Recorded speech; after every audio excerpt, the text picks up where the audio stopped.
밤이 깊었어요. 얼른 이불 속으로 들어가서 가장 편한 자세로 누워보세요. 그리고 가슴을 펴고 천천히 숨을 들이마셨다가 내쉬어 보세요.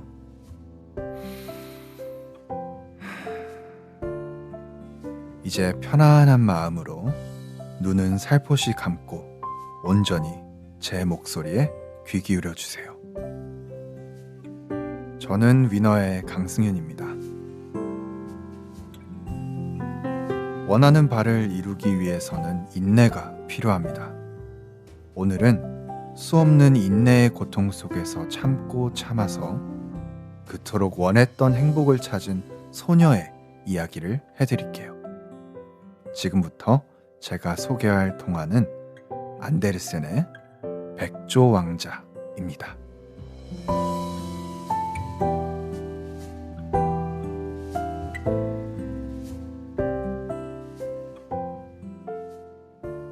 옛날 옛적 겨울이 오면 제비들이 찾아오는 곳에 한 왕국이 있었어요. 그곳엔 11명의 왕자들과 엘리사라는 막내 공주가 함께 살고 있었죠. 왕과 왕비의 사랑은 넘쳤고 아이들은 하나같이 지혜롭고 똑똑하며 효심이 지극했어요. 그러나 이런 행복은 왜 영원하지 않을까요? 어느 날 갑자기 어머니가 세상을 떠나고 말았어요. 왕은 아이들이 어머니 없이 자라게 하고 싶지 않아 이웃나라 여왕과 재혼을 했어요. 하지만 슬프게도 이 새로운 왕비는 11명의 왕자들과 엘리사를 싫어했고 괴롭히기까지 했죠. 엘리사를 농부의 집으로 보내버리고 왕자들에게 나쁜 마법을 걸었습니다. 목소리가 나오지 않는 커다란 새가 되어라! 왕자들은 백조로 변해버렸죠. 왕자들은 궁궐 위를 날아다니며 도움을 청했지만 아무도 백조가 된 왕자들을 알아보지 못했어요. 왕자들은 지붕 위를 날며 엘리사를 찾았지만 안타깝게도 엘리사는 자고 있어 그 사실을 알지 못했죠. 그렇게 시간이 흘러 엘리사가 15살이 되던 생일날, 왕비는 엘리사가 궁전으로 돌아오는 걸 허락했어요. 이제 드디어 오빠들을 만날 수 있겠어. 엘리사가 궁전에 들어갔지만 그 어디에서도 왕자들의 모습을 볼 수 없었어요. 그때 왕비는 아름답고 예쁘게 자란 엘리사의 모습을 보고 화가 머리 끝까지 났고 엘리사의 온몸에 저주와 함께 호두기름을 발랐어요. 그러자 아름답던 엘리사의 얼굴이 흉한 갈색으로 쭈글쭈글 변했습니다. 흉측하게 변한 엘리사의 얼굴을 본 왕은 기겁하며 성에서 내쫓았죠. 엘리사는 영문도 모른 채 성에서 쫓겨나 낯선 숲속을 헤매고 다녔습니다. 안 되겠어. 내가 직접 오빠들을 찾아야겠어. 그렇게 정처 없이 숲속에서 11명의 오빠를 찾다가 그대로 지쳐 잠들었어요. 날이 밝자 엘리사의 곁을 맴돌던 동물들이 엘리사를 호수로 데려다 줬습니다. 엘리사는 수면 위에 비친 자신의 얼굴을 보고 깜짝 놀랐어요. 내 얼굴이 왜 이러지? 엘리사는 얼른 호수의 물로 얼굴에 묻은 호두기름을 닦아냈어요. 그러자 점점 아름다웠던 원래 얼굴이 나타났죠. 순수하고 착한 엘리사에게 나쁜 마법은 소용이 없었던 거예요. 엘리사는 다시 오빠들을 찾아다니기 시작했습니다. 넓은 바다가 나타나자 엘리사는 그곳에서 오빠들을 기다리기로 했죠. 그때 멀리서 11마리의 백조가 날아왔어요. 엘리사의 곁에 앉은 백조들은 밤이 되자 11명의 멋진 왕자로 변했어요. 바로 엘리사의 오빠들이었습니다. 우리 형제들은 왕비의 마법 때문에 낮에는 백조로 변한단다. 하지만 밤이 되면 다시 이렇게 인간의 모습으로 돌아오지. 그들은 그동안 그들에게 있었던 일들에 대해 이야기를 나누었습니다. 하지만 11명의 왕자, 아니, 백조들은 다음 날 아침이면 떠나야 했어요. 엘리사, 우리랑 함께 갈 수 있겠니? 당연하죠. 전 언제나 오빠들과 함께 할 거예요. 아침이 되고 왕자들은 다시 백조로 변했어요. 왕자들은 부리로 그물을 만들어 소중한 동생인 엘리사를 태우고 높이 하늘로 날아올랐습니다. 하늘을 날다가 엘리사는 요정이 다스리는 산속을 발견했어요. 엘리사는 오빠들을 설득해 그 산속에 쐐기풀이 가득한 동굴에 머물기로 했습니다. 그리고 엘리사는 동굴에서 신께 기도했어요. 제발 오빠들의 마법이 풀리게 해달라고요. 엘리사의 기도 소리를 들었는지 갑자기 요정이 나타났어요.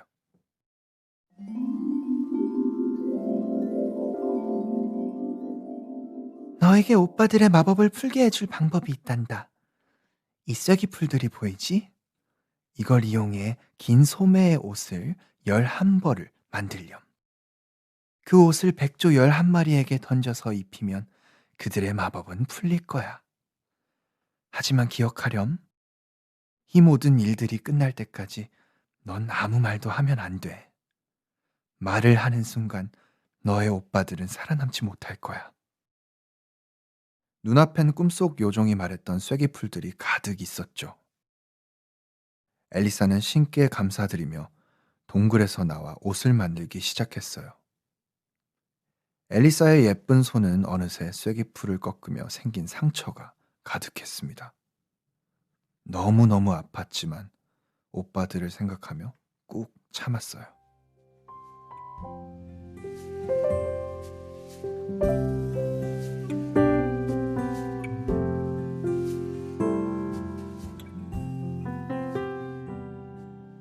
백조로 변신한 오빠들이 떠나고 엘리사가 혼자 동굴에서 일하고 있을 때 사냥개를 앞세운 사냥꾼 무리가 다가왔어요. 사냥꾼 무리 중 가장 잘생긴 사람이 그들의 왕이었습니다. 이웃나라 왕이었죠. 아름다운 여인이 혼자서 무엇을 하고 있죠? 한마디도 할 수 없는 엘리사는 그저 웃었는데 왕은 엘리사가 말을 못한다고 생각했어요. 그치만 왕은 이런 아름다운 엘리사를 보자마자 반해버리고 말았고 그녀와 결혼이 하고 싶었죠. 그대를 이런 곳에 둘 수는 없습니다. 나와 함께 왕궁으로 갑시다. 값비싼 옷을 주고 왕관을 씌워주겠소. 내가 그대를 행복하게 해드릴게요. 엘리사는 여기서 쐐기풀 옷을 만들어야 했지만 설명할 수가 없어서 결국 왕과 함께 마차를 타고 따라갈 수밖에 없었어요. 웅장한 궁전에 도착했지만 엘리사는 오빠들 걱정에 슬퍼할 뿐이었죠. 아름다운 옷을 입고 왕관을 쓰고 있어도 울기만 했습니다. 한편 궁전엔 눈부시게 아름다운 엘리사를 싫어하는 사람들도 있었어요. 바로 대주교인데 그는 엘리사를 왕의 마음을 훔친 마녀라고 생각했거든요. 시간이 지나도 엘리사가 계속 슬퍼하자 왕은 엘리사를 위해 쐐기풀과 만들었던 옷을 다시 가져다 놓았어요. 전에 당신이 열심히 하던 일감을 여기 갖다 놨어. 그대가 조금이나마 기쁘길 바라오. 엘리사는 드디어 웃을 수 있게 되었어요. 오빠들을 위한 일을 할 수 있다는 생각에 너무 기뻤던 엘리사는 왕의 손에 입을 맞췄어요. 엘리사는 자신의 곁에서 친절하게 챙겨주는 왕을 사랑하게 됐어요. 잠시나마 왕에게 모든 비밀을 털어놓고 싶었지만 말을 하면 안 된다는 요정의 말에 꾹 참았습니다. 그렇게 엘리사는 밤마다 사랑하는 왕의 품을 조심스레 빠져나와 쐐기풀로 옷을 만들었습니다. 그러다 쐐기풀이 다 떨어지고 말았어요. 엘리사는 너무 무서웠지만 한밤중에 조용히 왕궁을 빠져나와 쐐기풀이 나는 교회의 묘지로 향했어요. 엘리사는 몰래 다녀와서 다시 옷을 만들었습니다. 근데 모두가 잠든 줄 알고 조심히 묘지로 향하던 엘리사를 본 사람이 있었는데 그건 바로 평소에도 엘리사를 싫어하던 대주교였습니다. 그는 몰래 묘지에 다녀온 엘리사를 보고 마녀라고 확신하게 됐어요. 대주교는 왕에게 달려가 교회 묘지에서 엘리사를 본 일을 알렸어요. 폐하, 얼른 저 마녀를 화형시켜야 합니다. 마녀는 묘지에서 악마와 만났다고요. 왕은 대주교의 말을 믿지 않았어요. 하지만 공교롭게도 그날 밤 엘리사는 쐐기풀이 떨어지고 말았고 또 교회 묘지로 향했어요. 그 모습을 대주교와 왕이 함께 보게 됐고 그렇게 대주교의 말대로 엘리사는 화형을 선고받았습니다. 엘리사는 너무나 억울했지만 옷을 완성시키지 못해서 아무 말도 못했어요. 화형장으로 향하는 마차 안에서도 쐐기풀로 옷을 만들고 있었습니다.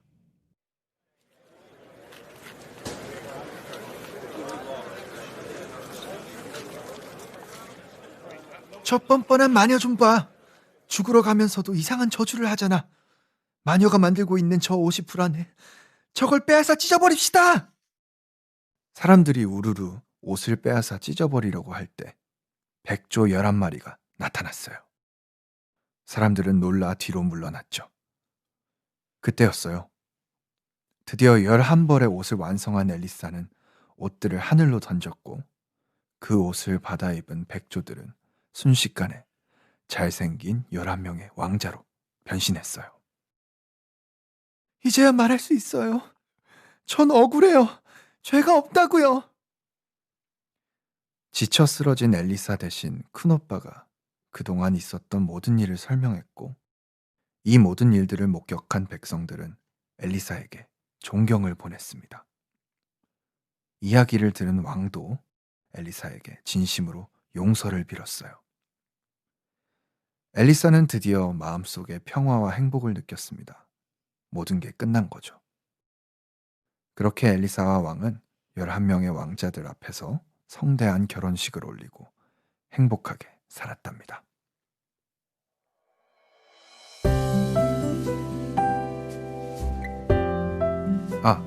엘리사가 급하게 만드느라 미처 한쪽 팔을 완성하지 못한 옷을 입은 막내 오빠는 한쪽 팔 대신 백조의 날개가 달려있다고 하네요. 비록 아픈 과거였던 백조 날개가 남아있지만 인내를 배운 그들은 앞으로도 행복하게 살았을 거예요. 이제 백조 왕자의 여행을 마칠 시간입니다. 밤이 늦었네요. 이제 당신의 꿈이 시작될 시간이에요. 모두 좋은 밤 되세요.